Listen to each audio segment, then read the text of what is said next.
Muy buenas tardes, tengan todos bienvenidos a esta nueva transmisión de Conciencia por la Vida. Okay, una transmisión súper especial porque hoy vamos a tener a una invitada de lujo. Se trata de la abogada Beatriz Mento y vamos a hablar de un tema pues que nos habían solicitado mucho, sobre todo en Instagram, a veces que pues sacábamos alguna encuesta o qué tema podemos tocar, pues siempre sería el tema de lo que era, pues digamos, temas de derechos, ¿ok?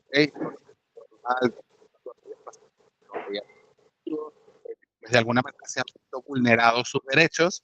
Pues hoy vamos a conversar con Beatriz Bento justamente de eso. Eh,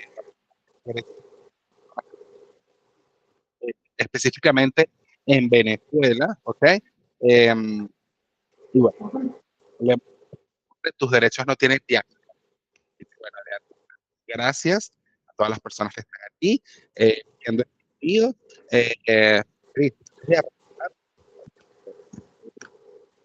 para no ser yo quien te presente, ¿sabes? Todo coloquial, todo corporativo, porque aquí no somos así realmente, aquí somos muy cercanos. Pues tal vez puedas aportarte un poco, contarnos un poco de tu experiencia y para arrancar. Bueno, ante todo agradecida por la invitación. Para mí pues es un gusto poder contribuir, ¿no? Acercar el derecho a las personas, que de hecho es mi lema. Yo soy ante todo pues una mujer de gran convicción. Desde hace bastantes años estoy dentro pues, del movimiento de derechos humanos en aras pues de contribuir a la formación, a la promoción de los derechos humanos.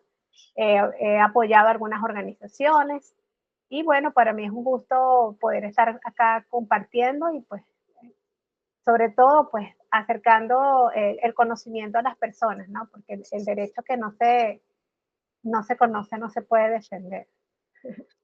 Es así, y fíjate, qué bueno que comentas eso y podemos arrancar incluso por ahí. ¿Cuántas personas que a lo mejor que, que, que viven con VIH, crees tú que realmente saben o conocen que tienen derechos legales en Venezuela? Oye, yo te diría que muy, muy corto. Si yo pudiera, el trabajo de las organizaciones defensoras, hacer como un estimado aquí, digamos, pues al ojómetro, como diría mi Sí, abuelo, al ojo por al ciento. ojómetro, te pudiera decir como un 20%. Yo creo que estaría siendo bastante positiva, porque el tema de los derechos es algo que el ciudadano común pues no se lo toma como muy en serio, ¿no? Lo digo muy respetuosamente. Y pues es algo que siempre va como inherente al tema de los abogados y no es así. Un ciudadano tiene que conocer todos sus derechos y también sus deberes, por supuesto. Es así. Bueno, empecemos desde el principio. A ver, cuando alguien que vive con VIH en Venezuela pregunta, ¿tengo derechos? ¿Cuál es la respuesta corta? Pues ya sabemos que sí, pero ¿cuáles son esos derechos? Obviamente lo vamos a ampliar más adelante, pero a modo introductorio, ¿cómo pudiésemos entrar en ese tema? Mira, yo te diría que vivir con VIH pues no le quita ni un solo derecho a ninguna persona. ¿Sí? Tienen exactamente los mismos derechos de cualquier otra persona. ¿Sí? El derecho a trabajar, el derecho a la salud, el derecho a estudiar, el derecho inclusive a la recreación, a que se respete tu privacidad, ¿no? Y inclusive pues el derecho, por supuesto, a la atención médica, ¿no? Eso es algo que no debería de estar limitada en ningún aspecto, ¿no? Un diagnóstico es una condición de salud y que eso pues obviamente no implica que tengas un antecedente penal o que tenga alguna razón legal para que no pueda ser atendido o que no se te puedan respetar sus derechos. Eso es totalmente, digamos, pues un estigma que tenemos que quitarnos, ¿no? Que parte de los derechos humanos es sentirnos, es merecedores de lo que nosotros somos, el valor, el reconocimiento, ¿no? Entonces ese valor y el reconocimiento primero parte por nosotros mismos para poder exigirlo. Así es, así es. Bueno, hablando de leyes concretas, Beatriz, ya como para entrar en materia, ¿cuáles son las leyes más importantes que protegen a las personas que viven con VIH en Venezuela? No sé si, me imagino que son varias, entonces ya tú nos vas a comentar cuáles son. Sí, sí, principalmente nuestra constitución pues digamos que el roble, el árbol robusto que nos acompaña como ciudadanos en nuestra normativa venezolana. la ley del SIDA, que pues es un nombre largo, es la ley para la prevención contra el VIH y SIDA, y no solamente para las personas que lo portan, sino también para sus familiares, la ley orgánica del trabajo, ¿verdad? Y la OPSIMAP, ¿sí? Que es la ley que tiene que ver con el medio ambiente y las condiciones laborales. Pero a nivel internacional, inclusive donde Venezuela también ha suscrito y ha ratificado estos tratados internacionales, también están pactos internacionales, ¿ok? Como los derechos económicos, sociales y culturales, como los derechos civiles y políticos. También está, por supuesto, el tema del marco de la Organización Internacional de Trabajo, que va muy marcada al tema de derecho laboral, y pues es una recomendación número 200, ¿verdad? Que habla sobre, específicamente sobre el VIH y SIDA en el mundo del trabajo, a grosso modo. Bueno, fíjate, me acabo de enterar por ti que existe una ley de VIH-Sida. No sé si comentan un poco de eso, porque de verdad lo desconocía. Yo creo que muchas personas que nos están viendo en este momento quedaron así igual que yo, como que ya va, esto existe. Sí, sí, existe una ley. Eso fue en Gaceta, yo soy muy mala para los números, pero fue en 2014. Y es una ley que bastante, yo te diría que bastante enmarcada en el tema de los derechos humanos. ¿Por qué? Porque no nació como algo médico, como una ley médica, algo clínico donde solamente se habla sobre cómo tratar el virus, sino como una ley social, ¿sí? De protección civil, para evitar precisamente o blindar legalmente a las personas que padecen estas condiciones, para pues evitar la discriminación, el rechazo y sobre todo el estigma, ¿no? Que existe en los colegios, que existe en los hospitales, en las universidades, y pues obviamente que es el tema que vamos a abordar hoy en el tema del trabajo. Totalmente. Ahora bien, un poco tomando en cuenta o tomando como referencia esa ley, ¿qué es lo que exactamente prohíbe o cuáles son esos derechos que establece? Sí, aquí como tal la ley en específico, sí, prohíbe el uso del diagnóstico médico como un arma de exclusión en criollo, sí, o sea, en sí prohíbe exigir una prueba de VIH, el despido o alguna desmejora laboral por un diagnóstico, la revelación no autorizada del diagnóstico, que de hecho podemos conversar de eso más adelante, y la negativa de atención médica a servicios, ¿no? Por eso te digo que el tema de estigma va muy ligado a esa cultura que sociedad en general, tengas o no el VIH, SIDA, o sea, lo tengas o no, tenemos que formarnos para pues evitar precisamente este tipo de discriminaciones, porque aunque exista una normativa, también el ciudadano forma parte, ¿no? De esa inclusión y de ese respeto hacia esos derechos. Totalmente. Aquí que, bueno, hay algo importantísimo que incluso, o sea, quiero que de verdad lo establezcamos, el tema de la confidencialidad. Y aquí, bueno, me quiero detener como para reafirmarlo. Una persona con VIH está obligada legalmente a decirle a su empleador o a sus compañeros de trabajo que tiene VIH. No, rotundamente no.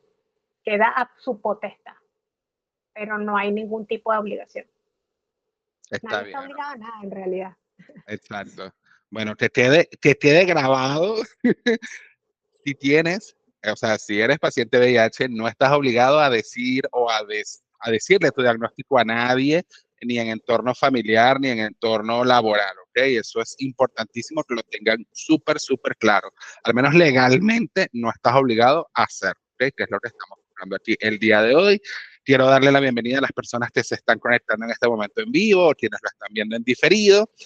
Para quienes están llegando ahorita, estamos hablando de derechos laborales, ¿ok? En Venezuela para pacientes o personas VIH positivos, ¿ok?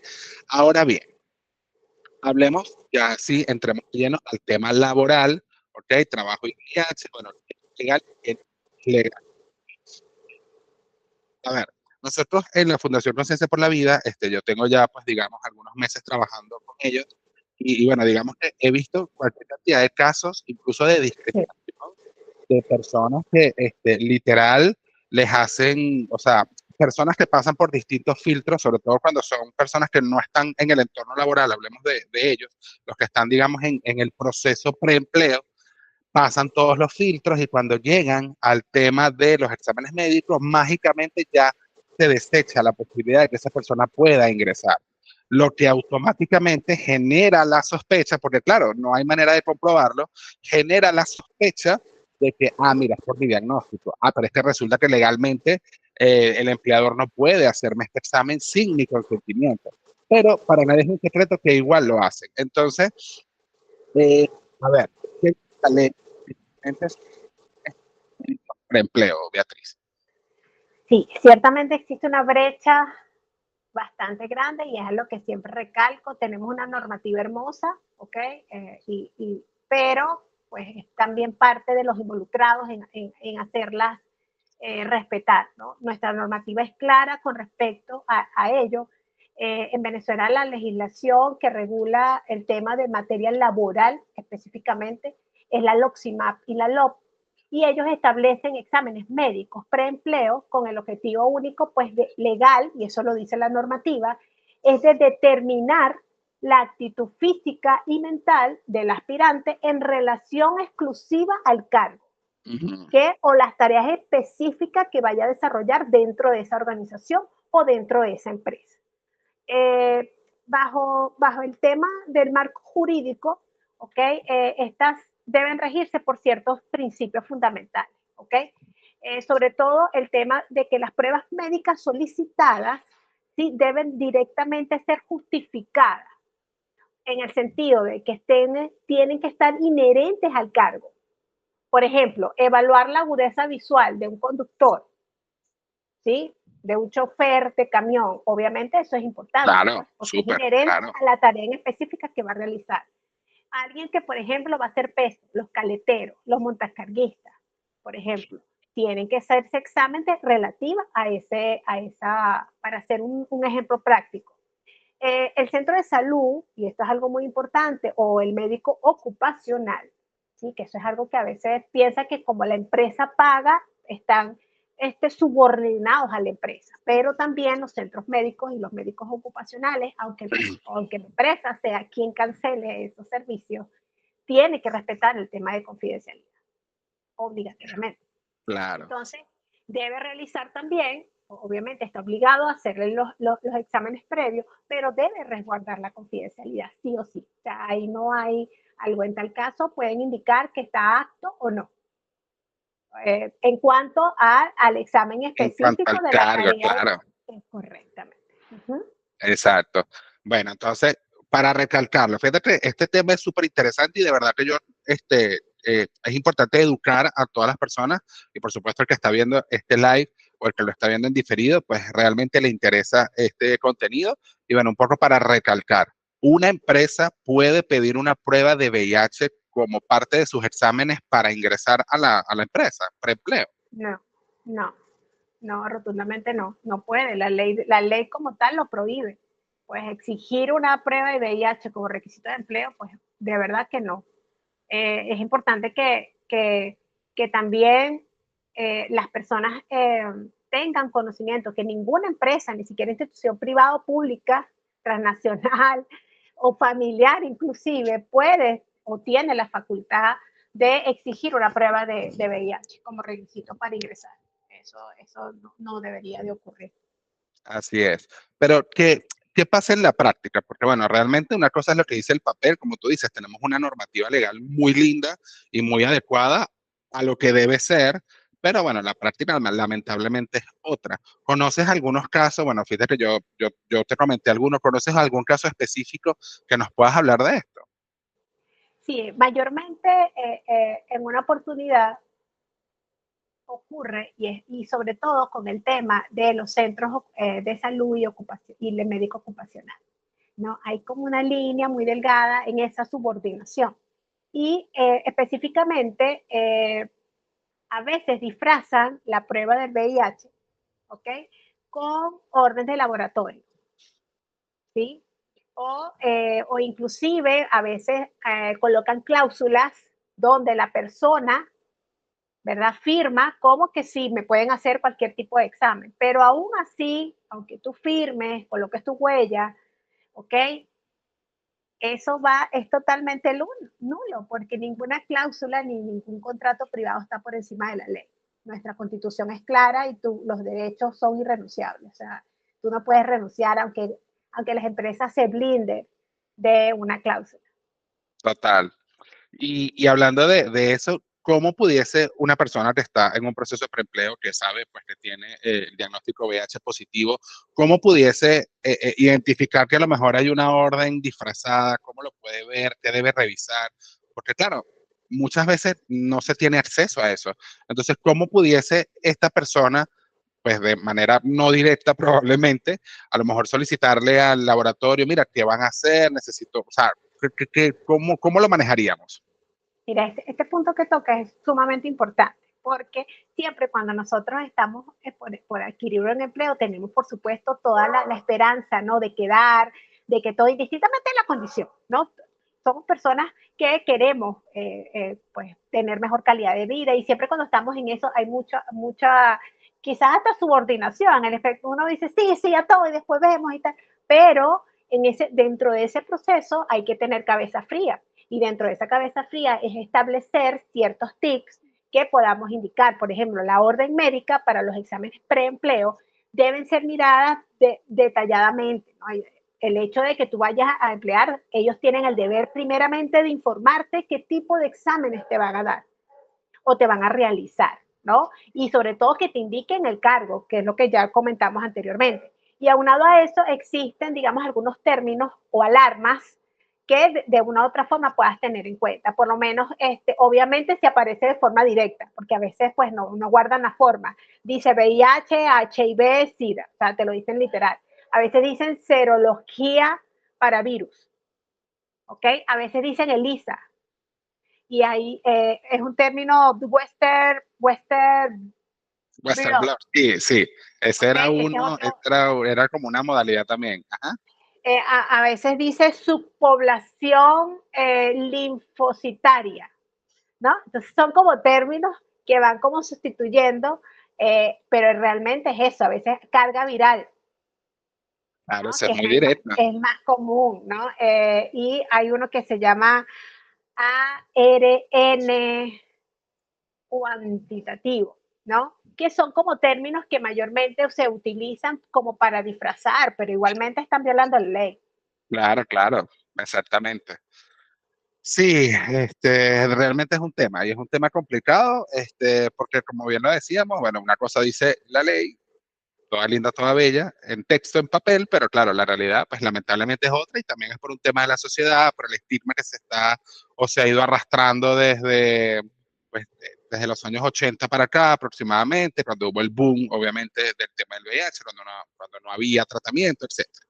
Así que bueno, es un poco también orientar y bueno, realmente la idea es como que buscar la manera de saltarse un poco todo esto, pues siempre y cuando sea posible, porque bueno, a veces lamentablemente no es posible. A ver, si en alguna empresa, por ejemplo, piden exactamente algún examen que sea, que diga carga viral o diga CD4 o ARN, o sea, todo lo que ya hemos visto, ya por ahí ya van tomando nota seguro, sin que tú hayas reportado alguna condición médica previa, por supuesto, eso es ilegal.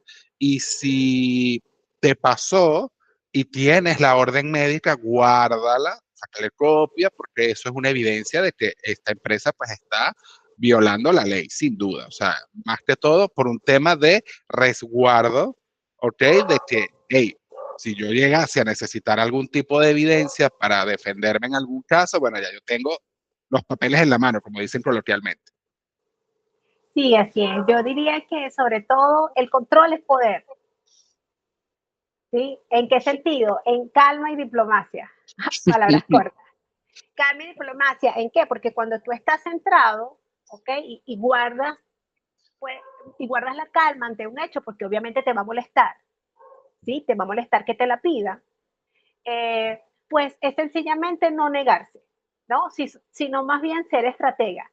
En el sentido de que, ok, tú le puedes decir, yo no tengo ningún problema, pero necesito que por favor tú me lo pases por escrito, me dejes alguna orden para yo llevarla, ¿no? Porque tenemos que, como muy bien lo dijiste al inicio, tenemos que generar el medio probatorio, pero para eso podemos ser estrategas, ¿ok? Y si en tal caso, porque obviamente van a decir, ay, sí, tú, por supuesto que no me van a dar la orden, pues tú de cierta forma ir generando algún medio de prueba. Por ejemplo, una vez que te hagan la prueba, tú vas, no hay ningún problema, tú le escribes al WhatsApp o el medio de contacto, ya sea correo electrónico, y tú le dices, acabo de salir del centro de salud, tal como me indicaron, a realizarme la prueba de VIH.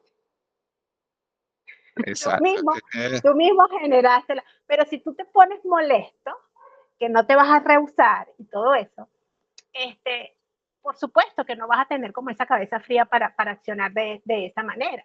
Y que de repente ustedes dirán, pero es que si yo me pongo con eso no me van a emplear, pero quizás tú puedas hacer un agente de cambio para que ninguna otra más persona en tu condición de salud pase por lo que tú estás pasando. Entonces, siento que como ciudadanos tenemos que también hacer, bueno, no miras a contratar, pero esto no va a volver a ocurrir.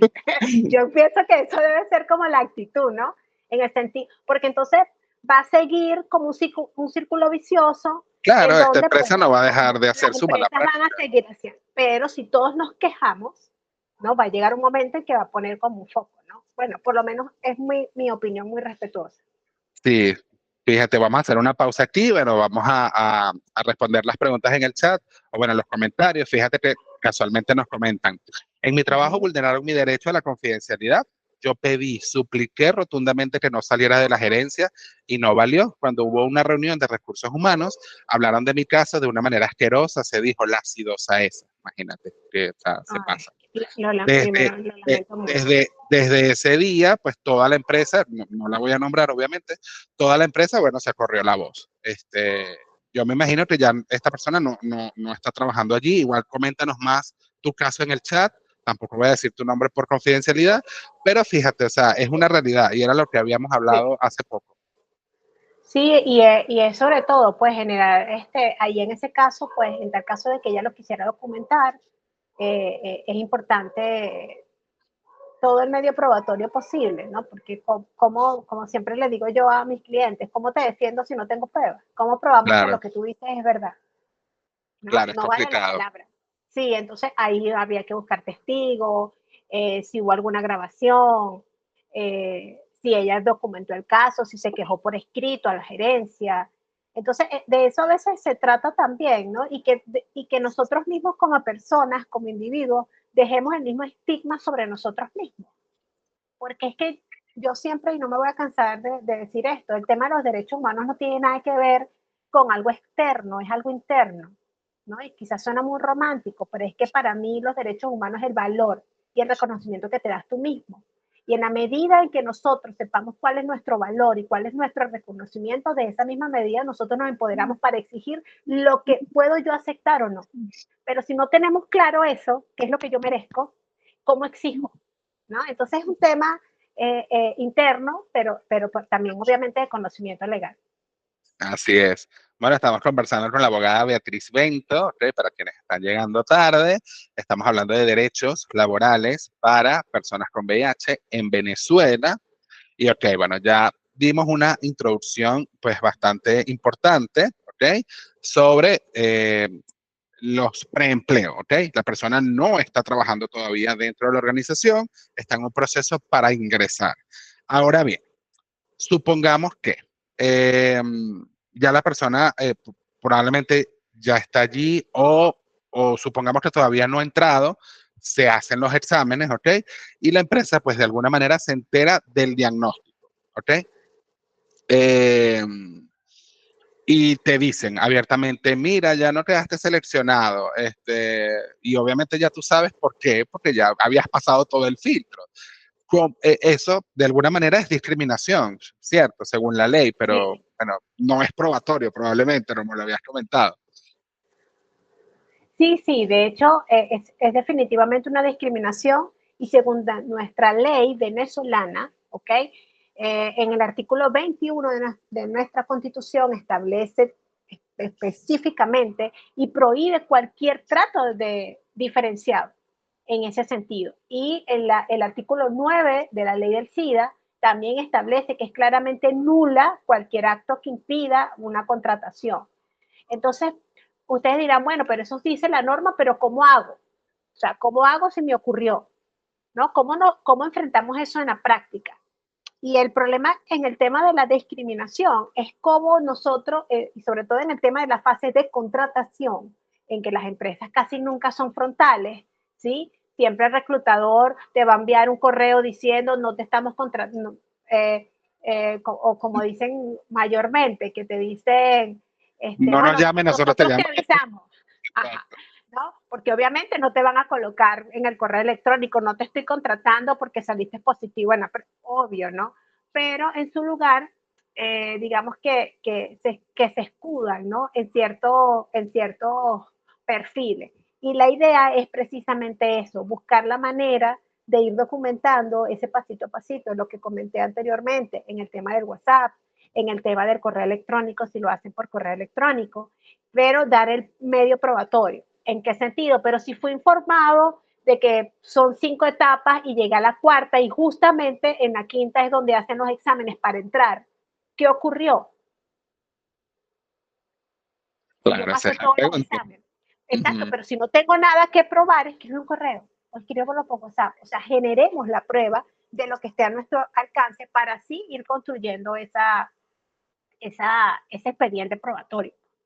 Así es. Sí, es como tú dices, no son frontales. Ahora bien, otro caso, la persona ya está trabajando y de un momento a otro hay una despedida o hay una presión para que la persona renuncie justo después de enterarse de alguna manera del diagnóstico, justo después de un examen a lo mejor prevacacional o postvacacional, o sea, donde la persona, la empresa tuvo acceso nuevamente a la sangre, vamos a decir, por decirlo muy coloquial, o de alguna manera se filtró la información, porque bueno, lamentablemente, y bien, hay la confidencialidad, por ejemplo, en el programa regional o en los distintos espacios donde los pacientes van por consulta o tratamiento, pues no es menos cierto que son sitios públicos que igual alguien te pudo ver entrar o salir de allí y bueno, lamentablemente, hay personas que son malintencionadas y simplemente pudiesen regar esa información.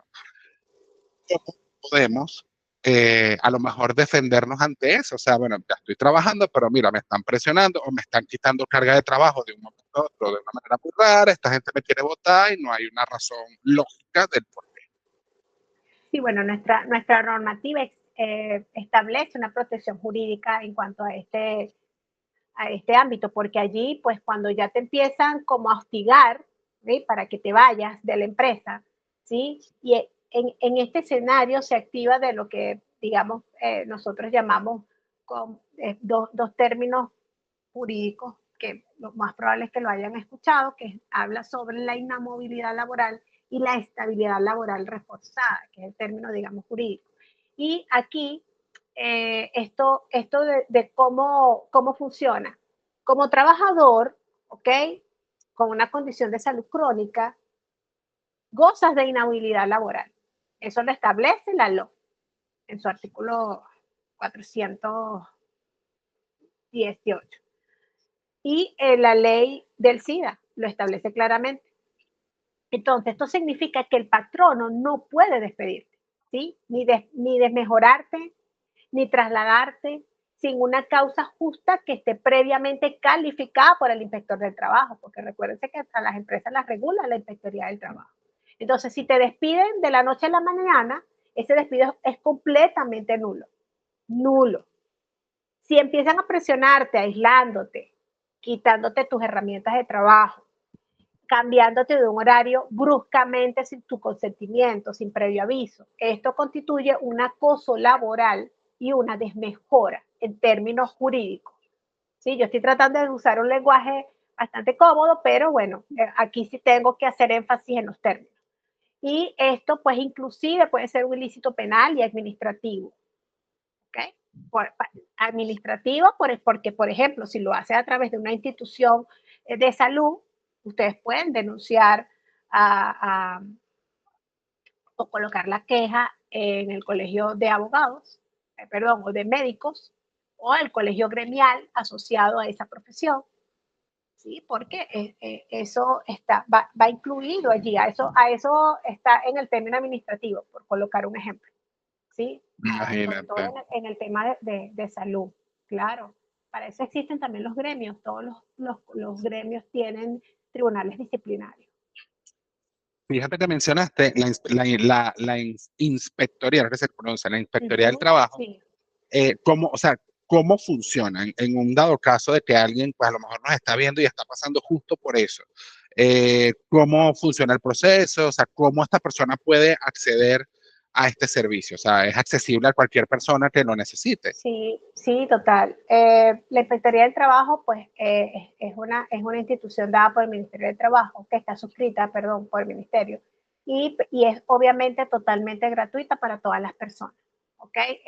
Ahí lo que habría que iniciar es un procedimiento de reenganche o restitución de derechos, ¿sí? Y pues obviamente es dirigirse a la inspectoría de su localidad, presentar la solicitud, ¿ok? Y una vez que se presente la solicitud, debe consignar todos los datos de la empresa, ¿sí? Porque a veces, y aquí hago un paréntesis cortico, es muy importante que guardemos los recibos, las constancias de trabajo que pedimos, porque a veces es impresionante cuando a veces uno dice, no, pero dime qué tienes de la empresa. Nada, ni recibo, ni constancia, nunca estuvo pendiente. Entonces, esos son pequeños detalles de documentación que distintamente uno no anda tampoco con la cuestión de que voy a demandar a todo el mundo. Claro, Pero exacto. son documentos que deben de tener todas las personas. Aquí cierro paréntesis.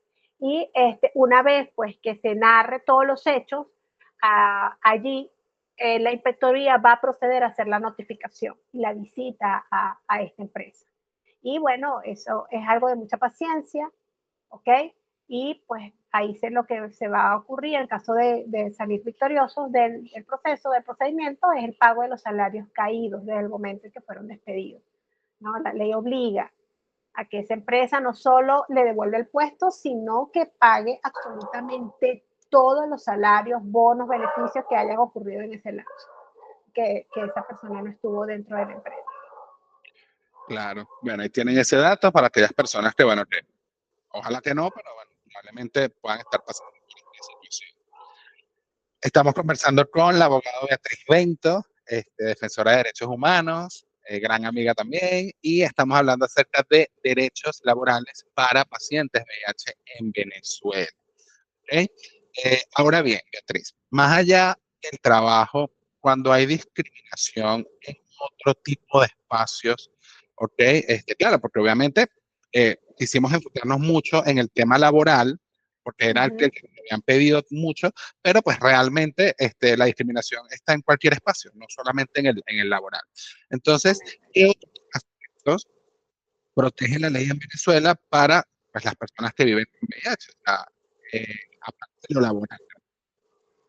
Bueno, el sistema de salud, yo diría que es el principal que debemos de comentar, tanto público como privado, ¿sí?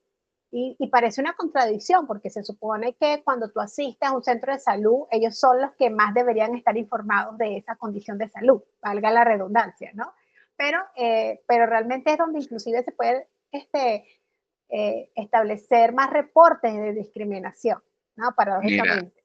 mira, voy a contar algo que me pasó. Yo acompañé a un chico a un laboratorio a hacerse su examen y tú sabes que tú vas regularmente en la mañana y el resultado te lo dan en la tarde. Entonces, bueno, yo fui con esta persona en las dos ocasiones. Fuimos en la mañana, no sé qué, se sacó su sangre, todo lindo, todo bello.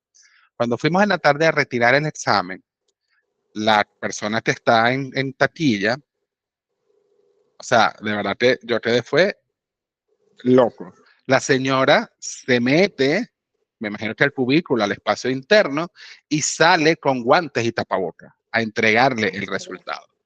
O sea, yo Qué dije, error. o sea, yo no quise armar, vamos a decirlo así, un show, porque realmente, pero estaba, o sea, la había puesto bombita, porque es un tema de discriminación, o sea, no es solo un tema de discriminación, es un tema de ignorancia que lamentablemente, como tú dices, o sea, en un centro de salud, en un centro con personal médico donde se supone que deberían estar empapados del tema, pues muchas veces hay más ignorancia.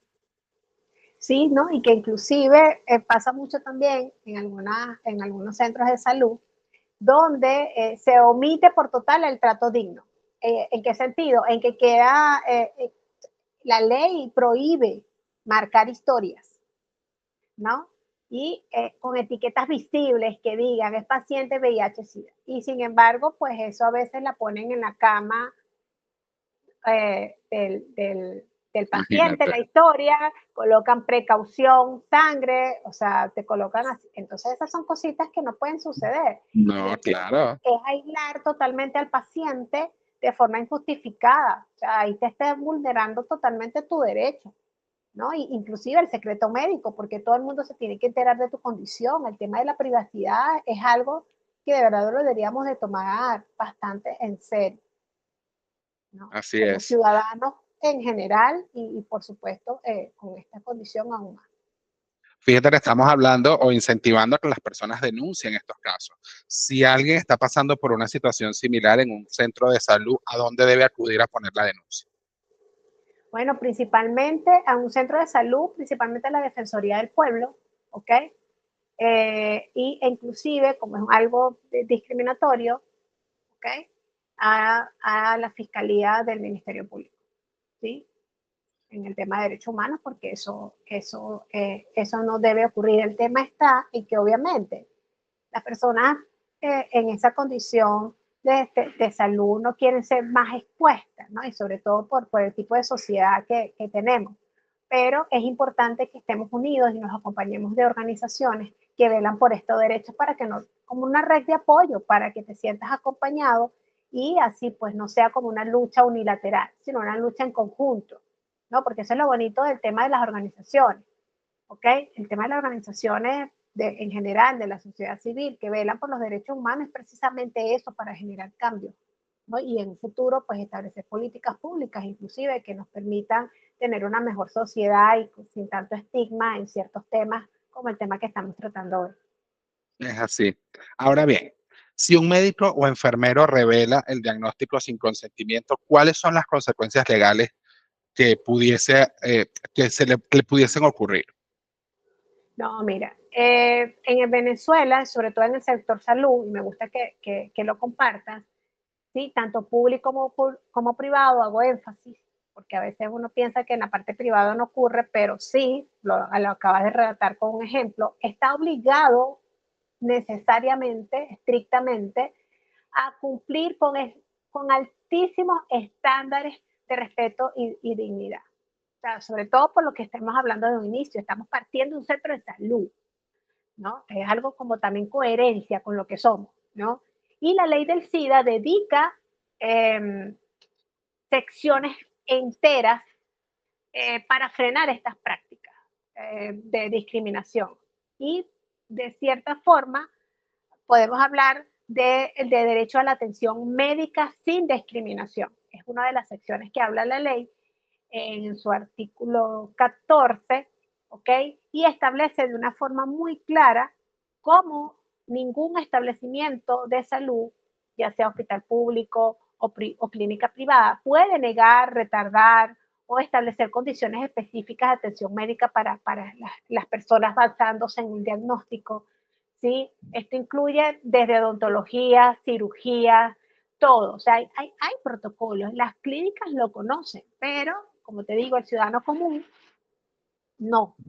Y eso es por eso es que este tipo de live y ser promotores de este tipo de información es sumamente importante porque pues obviamente el conocimiento es poder, ¿no? Y Totalmente. también, para finalizar este punto, el tema de la confidencialidad absoluta del historial médico. O sea, eso no es algo que tú prestas, que tú, ay, déjame tomarle una foto, porque inclusive los médicos son bastante respetuosos, ¿ves? Porque a veces acudimos a una consulta, por ejemplo, y hay familiares que quieren grabar, y yo no, ya va, o sea, eso no lo puedes hacer. No, es que para que no se me olvide lo que está diciendo, no, porque es que tú estás acompañando a la persona, y el médico tiene que ser garante de esa confidencialidad, y si tú lo grabas, y que a la veces las personas no lo entienden, pero es que no se trata de que esté ocultando algo, sino que está garantizando esa confidencialidad. ¿Y cómo lo garantiza si alguien graba? Así sea tu familiar y así tú Claro. des consentimiento. Entonces, digamos que el tema de la confidencialidad absoluta del historial médico pues es bastante importante para poder garantizar esto, un trato digno, ¿no? A las personas con VIH-Sida. Súper importante. Bueno, fíjate, ya hablamos del contexto laboral, hablamos del contexto de salud.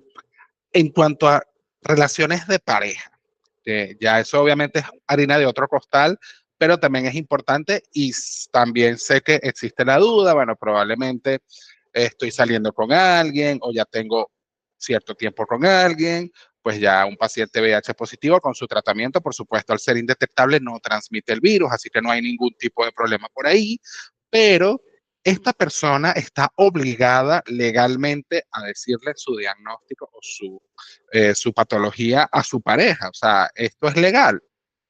Bueno, aquí este es un tema, bueno, está bueno el tema porque sí, y es un tema sensible, ¿no? Porque a veces genera ciertamente un debate legal, pero también humano, Sí. ¿ok? Pero, digamos, pues delimitando bien, podemos decir que desde el punto de vista legal no existe una obligación penal en Venezuela eh, que o un artículo explícito que diga textualmente es obligatorio confesar el diagnóstico a mi pareja. ¿Sí? Sin embargo, eh, digamos que hay una parte humana, ¿sí? Que lo establece. Pero para finalizar el tema del Código Penal, ciertamente existe una figura llamada, ¿ok? Existe una figura llamada delito al contagio o propagación de enfermedades. ¿Sí? Ese es un delito. Que de hecho hubo un caso hace muchos años donde una persona contagiada pues se dedicó de forma, o sea, de forma descarada a sí, Con la mala intención. sí, con dolo se llama, sí, sí. Entonces, y eso está tipificado en nuestro Código Penal, eso sí está tipificado. O sea, si una persona sabiendo que vive en una condición de salud transmisible, ¿ok? Y actúa con total intención de dañar y ocultar el diagnóstico y mantiene aún así relaciones sexuales sin protección y con el único propósito de transmitir el virus, pues jurídicamente pues podría enfrentar consecuencias penales por lesiones o daños a la integridad física de esa otra persona que no tenía conocimiento. Pero bueno, para demostrar esta intención positiva de hacer daño, pues en el tema de pareja es algo complejo y tengo que ser en eso totalmente franca. Y la parte humana que mencionamos al inicio va más allá pues, de lo que diga la normativa, un tribunal o un código, y es que de una u otra forma la ciencia nos ha demostrado que la persona en aquellos casos cuando es indetectable no puede transmitir el virus, ¿no? Y esto de cierta forma nos lleva a pensar en esa responsabilidad ética y de salud emocional que cada quien debe tener con su pareja. ¿Por qué? Porque la comunicación, distintamente de tu condición de salud, es clave. O sea, decir en el momento idóneo para compartir el diagnóstico es una decisión, ciertamente, pero también requiere de madurez y de la confianza que debe existir entre las parejas. Y esa corresponsabilidad, ¿no? Porque, pues obviamente, cuando uno está en una relación de pareja, la salud sexual es una responsabilidad compartida, ¿no? Y pues el uso de métodos es importante pues para así poder tomar decisiones en conjunto, que donde se protejan a ambos miembros, indistintamente de los diagnósticos que puedan tener cada uno. Es mi opinión. Claro, claro, ¿no? Y es súper válida, porque es que realmente, como tú dices, o sea, una cosa lo dice la ley, o sea, legalmente no estás obligado, pero bueno, digamos que en las parejas pues debe existir algún tipo de comunicación, pero claro, también es el miedo a la discriminación, o sea, es un tema muy complejo y por supuesto cada pareja, obviamente entre ellos dos, pues van a tomar decisiones y van a, pues definir esa ruta, por decirlo así. Estamos conversando con la abogada Beatriz Bento acerca de derechos laborales y bueno, en general, porque ya hemos tocado otros temas, para pacientes VIH en Venezuela, que ya estamos casi terminando, pero ahora vamos a entrar en lo que seguramente muchos han estado esperando, que es el tema de cómo pues defender mis derechos. Supongamos que, bueno, alguna persona fue violentado su derecho, su confidencialidad, en cualquiera de los casos que ya vimos eh, cómo esta persona pues puede defender sus derechos. O sea, vamos a hacerlo como que paso a paso. O sea, que a Okay. nivel de recomendación, bueno, ¿cuál es el primer paso? ¿Cuál es el segundo? Y así va. Mira, el primer paso es documentar. es documentar y recolectar toda la evidencia posible que tengas a la mano. Mensajes, correos, documentos físicos, documentos digitales, los testigos, ¿sí? Cuando hablamos de los mensajes y correos, incluyo también lo que comenté más adelante, el tema del WhatsApp, las conversaciones, los mensajes de texto, eso también va incluido allí. El tema de los testigos, anotan los nombres y apellidos, a veces inclusive sus teléfonos, compañeros de trabajo son muy solidarios en esta parte. El segundo paso, primer paso documentar, segundo paso sería acudir a las instancias competentes. Entonces, ¿a dónde ir? Bueno, pueden ir, obviamente, en el ámbito laboral, ¿ok? A la Inspectoría del Trabajo. Y es muy importante aquí el tema de los plazos, porque tienen 30 días continuos para introducir la denuncia. Continuos, es decir, cuenta sábado y domingo. Okay. Entonces, sí, el tema de los plazos es importante. Y en el tema de salud, de educación o de vivienda, que incluye hospitales, escuelas, universidades, aquí la aliada sería la Defensoría del Pueblo, ¿sí? Para que ellos te van a recibir la denuncia, ellos son los que tienen la facultad de vigilar los derechos humanos y así pues realizar de cierta forma mediaciones obligatorias, abrir expedientes, ¿no? Contra directores de hospitales, rectores de universidades, ellos pueden hacer todo esto. Y si hubo, y como lo mencioné más adelante, anteriormente, perdón, si hubo una violación de confidencialidad o un delito, pues debe de acudir directamente al Ministerio Público, ¿ok? Para pues así te poner una denuncia penal, ¿sí? Contra la persona específica, médico, enfermero, jefe, quien reveló tus datos médicos no autorizados. Porque los datos médicos privados es algo que debe estar resguardado por el personal de salud. Así es, y como tú dices, muchas veces, o sea, en la práctica no es así, o no es tan así. Sí. Y bueno, y como tercer paso, para completar, porque son 3, 1, 2 y 3, documentación, dónde acudir, que serían estas 3 instituciones, y pues obviamente acompañarse de organizaciones defensoras de estos derechos, que son las redes de apoyo que es importante tomar en cuenta porque pues, como siempre digo, pues el acompañamiento de personas que ya manejan el tema hace muchísimo más fácil pues todos estos procesos, porque ya tienen la experiencia y ya tienen pues esa experticia, ¿no? Para poder defender este tipo de derechos. Es así. Bueno, ya para cerrar, fíjate que nombrabas la Defensoría del Pueblo y es una institución que pues muy poco se nombra o no es tan conocida. Entonces, no sé si nos hablas un poco de eso, o sea, en qué caso se puede ir a la Defensoría del Pueblo. Incluso entiendo que los trámites allí son completamente gratuitos. Entonces, Sí, ¿cómo funciona? Ya para cerrar. Sí, la Defensoría del Pueblo nació junto a nuestra Constitución actual en el 99 y pues su misión expresa es defender, vigilar y promover los derechos humanos de todas las personas. ¿Ok? Es un órgano público, gratuito y pues la diferencia de un tribunal, ¿verdad? Ustedes dirán, ¿cuál es la diferencia? O una inspectoría laboral, es que la Defensoría no juzga, ni impone multas directas, sino que actúa como un árbitro, ¿ok? O un mediador, para así pues poder establecer, digamos, pues un camino más conciliatorio dentro de ese proceso. Y se se activa igualmente a través de una denuncia. ¿Sí? Es un escrito que las personas hacen ante la inspectoría y pues allí el defensor tomará la declaración y establecerá el acto de discriminación. Ustedes allí pues le relatan todo lo ocurrido para que así haga la apertura del expediente y posteriormente surjan estas mesas de mediación con las personas involucradas. Excelente.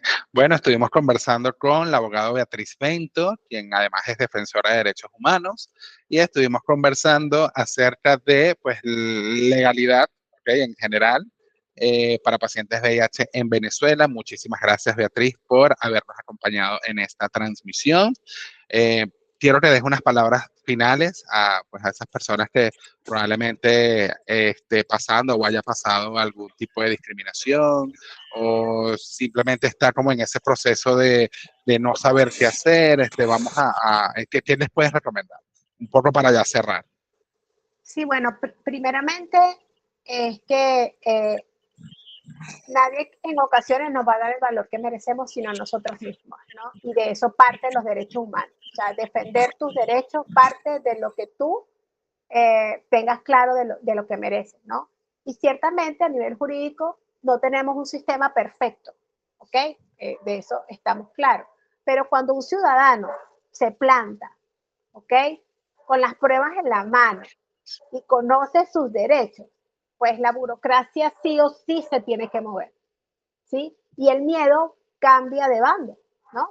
Por eso mismo, por eso es importante el acompañamiento de estas redes de apoyo, que son organizaciones, y de inclusive de las mismas personas que están en nuestra misma condición, porque, digamos, pues lograr estas pequeñas victorias dentro de estos procesos es importante también como sociedad, porque somos también agentes de cambio. Todos, cada uno de nosotros podemos marcar la diferencia ante estos procesos, ¿no? Y que no se vuelva un círculo vicioso, ¿no? Porque yo siento que gran parte de lo que pasa también a nivel general es que existen normativas, pero también nosotros como ciudadanos debemos de aprender cuáles son esos derechos, cuáles son nuestros deberes y así exigirlos a las personas que las incumplan, porque mucho de este tipo de discriminación digamos, pues, en gran parte ocurre por el desconocimiento de las personas. Entonces, la invitación es